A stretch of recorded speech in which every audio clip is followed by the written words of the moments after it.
Physics, day 163, nuclear physics, radioactivity. There'll be a lot of similarities with things from chemistry. I mean, basically, you could call this a chemistry topic as well. You have the periodic table here in the middle of the page. And what do these boxes mean in these numbers? So, for example, the one I have here is lithium, right here. 3 is the atomic number, and 7 is the atomic mass number. What do they mean? So the atomic number, usually it's in the lower left on that box there, but in the big periodic table that I have in the middle of the page here, the atomic number is above the elemental symbol. It is the number of protons in the nucleus. That's what defines the element. In other words, if it has a different atomic number, it's a different element. You can change the number of neutrons in the element or in the atom.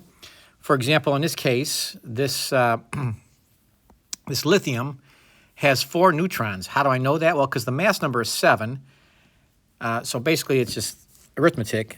7 minus 3 is 4. So this is what we call lithium-7. It's an isotope of lithium. You could also have lithium-6 or lithium-5. But the 3 cannot change. If you change the 3 to a different number, you have a different element. But the mass number is in the upper left in that box there, okay? But down here, the mass number, which is an average, so it's in decimal form, more on that in a second, is below the atomic symbol. All right, so it's rounded here to a 7. It indicates the number of protons and neutrons. Those are the nucleons. That should be an N there. N-U-C-L-E-O-N-S, nucleons. Those are particles in the nucleus, protons and neutrons.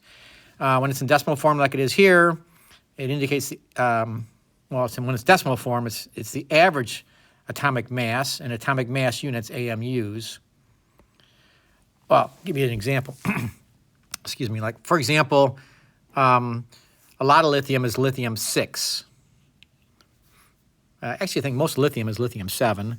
But let's say in nature, half the lithium was lithium-6, where the mass number was a 6, and half was a lithium-7. That's all there was. There probably is other ones, but let's just say there was 50% lithium-6 and 50% lithium-7.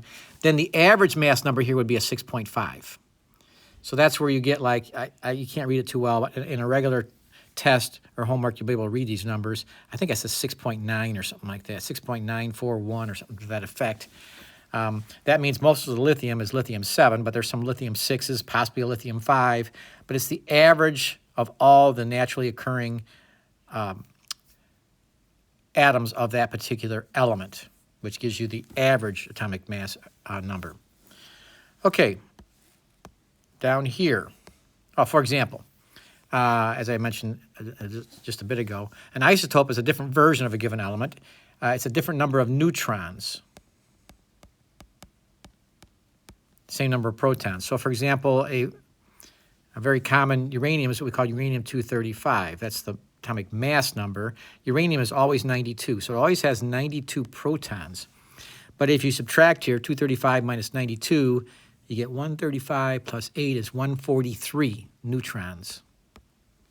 Versus uranium-238, which once again is a 92 down here, atomic number, then the atomic mass number, 238, that has 3 more neutrons.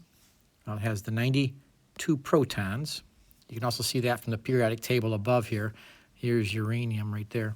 Excuse me. So this one has, like I say, 3 more. So it's 146 neutrons.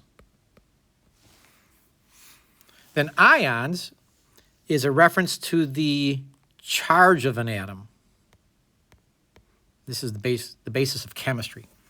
So if you have excess electrons, this is not reflected in the chart above, in the periodic table there. Let's say you have 2 extra electrons, then typical you would have a -2 ion. Or if, let's say you're missing an electron, there'd be a -1 ion. And that depends on the orbital levels. You studied that more in chemistry last year. We won't do much with that here. Typically, most atoms, well, if you have the same number of electrons as protons, it's neutral, which is the case a lot of times. But then there's also quite a few times when it's got a couple extra electrons, it's a negative ion, or missing electrons, it's a positive ion. What we're going to focus on right now is radioactivity, which is the emission of a particle or energy from the nucleus. And a lot of these processes are naturally occurring. Now, radioactivity in large doses can be harmful. It can give you radiation sickness or can kill you. In small doses, it can be helpful or useful. Like in X-rays, like for checking for cavities in your teeth or for broken bones, or in radioactive tracers to find like leaks in pipes and so forth. It's also useful for like in nuclear energy. Like we have nuclear fission plants, more on that in a little bit, where we generate energy to use, well, mostly for electricity. We can also use radioactivity for dating things using half-life, HALF. We'll talk about that in a little bit. But let's look at the three main kinds of radioactivity. I'm going to go to the page here. Okay, so the three basic kinds listed from lowest to highest energy.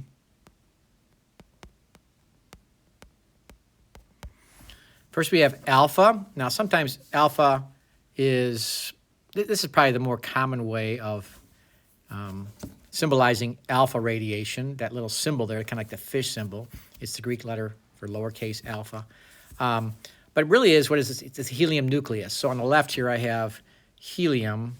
So the alpha particle technically doesn't have the electrons. So this indicates that it probably has the electrons as well. But this is the basic symbol for alpha. It's the helium nucleus. It's helium without its two electrons. So for example, if radium, element 88, undergoes, say, spontaneous alpha radiation, once again, you can put the alpha here instead of helium, it turns into radon.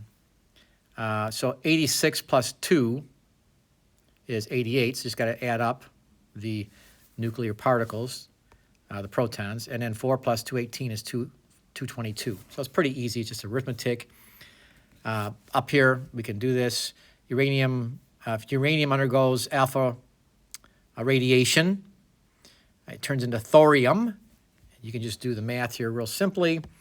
The lower numbers have to add up, so thorium is element number 90, and the atomic mass here would be 234. Americium, if it undergoes alpha radiation, it turns into neptunium. And once again, you just do the math, simple arithmetic. This should be a 93. You can check that in the table. Neptunium is element number 93, and this is 237. Very simple. Beta radiation. Beta radiation is when a high-speed electron is shot out of the nucleus, which seems kind of strange because are there electrons in a nucleus? It seems like the nucleus is only neutrons and protons. Well, one way to kind of think about this, whether it's 100% accurate or not, this works. You can think of a neutron splitting into a proton plus electron, and the electron shoots out of the nucleus, and what was the neutron is now a proton. Think about it this way as well. A proton has a negative 1 charge, positive 1.60 times 10 to the negative 19th. An electron is negative 1.60 times 10 to the negative 19th. Together, they're neutral, hence a neutron. And it does turn out that a neutron has slightly more mass than a proton.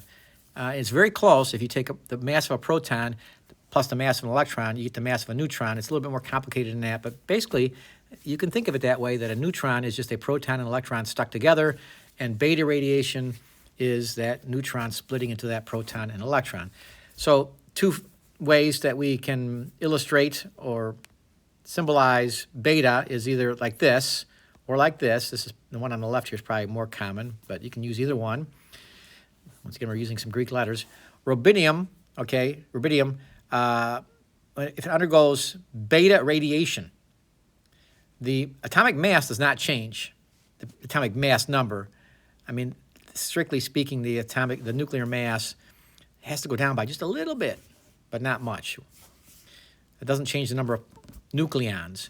But what happens is the element seems counterintuitive, but it goes up one level on the periodic chart to strontium. Rubidium becomes strontium.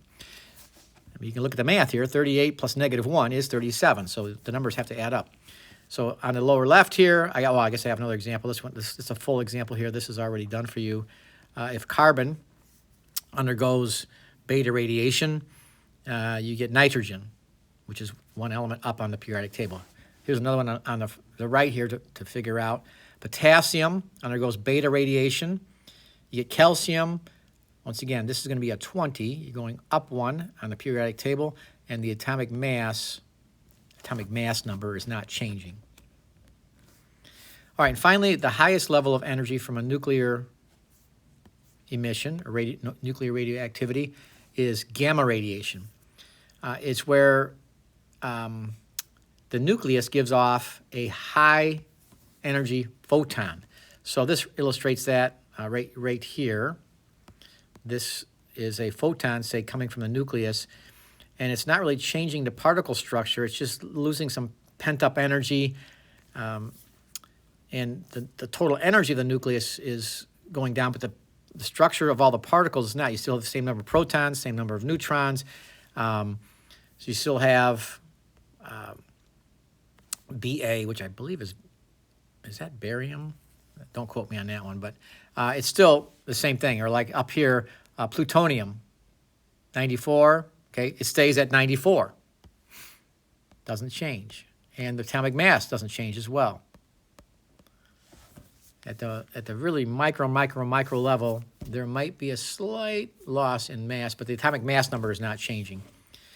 So typically, these are just high energy photons leaving the nucleus and reducing the overall energy of the nucleus. One thing that we're really not going to deal a whole lot with is neutron rays, but this bottom diagram here shows you basically the energy levels involved. Alpha radiation is the least dangerous of all the types of radiation, but I mean, it's still dangerous, but you can stop it with paper. Beta, high-speed electrons, will go right through paper, but you can stop them with a thin piece of aluminum. Gamma and X-rays, which would be, both in the same category of, beta radiation, essentially. I mean, not beta, gamma radiation. That's gamma and X-rays coming from the nucleus. You need some thick lead to stop that. And neutron rays would need a really, really big, thick slab of water or concrete to stop them. So we're not going to really talk about those a whole lot. Anyways, alpha, beta, gamma, nuclear radiation. That's the summary. You have atomic mass and atomic mass number. Atomic mass number is the smaller of the two numbers when you look at the periodic table. The atomic, and its number of protons in the nucleus, and the atomic mass number is the sum of the total particles in the nucleus, the neutrons plus the protons.